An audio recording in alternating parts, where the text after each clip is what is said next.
Ассалаумағалейкум достар, біздер Дубайға және Абу Дабиге қалай бардық? Біздер авторлық тур арқылы 350 мың теңгеден 700 мың теңгеге арнайы билет сатып алдық. Авторлық тур сатып алдық.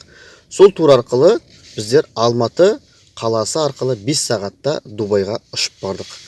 Дубайдағы ең әдемі Мактум деген аэропортқа қонып, сол жерде таможнядан өтіп, және олардың тегін сим карталарын алып, бірақ біз телефонға қолданған жоқпыз, ол жерде Wi-Fi тегін болатын.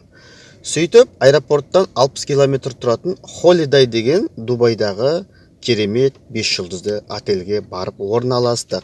Отельдің іші керемет, өте әдемі, таза, жақсы қызмет қылады.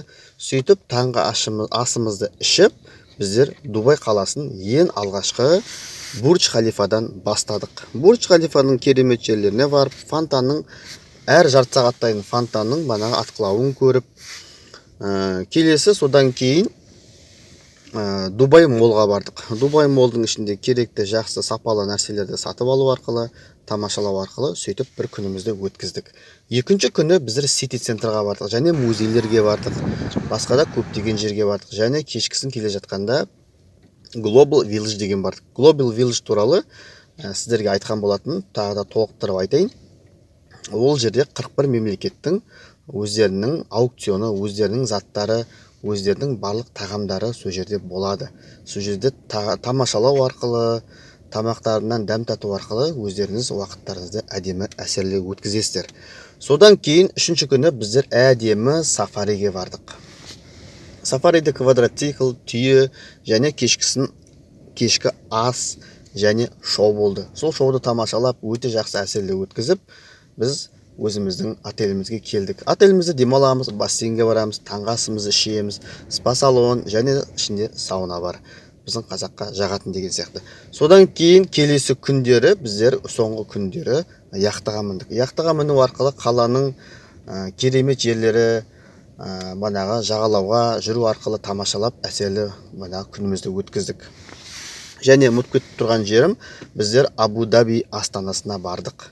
Абу Дабиде өте өздеріңіз білетін Ақ мешітке бардық.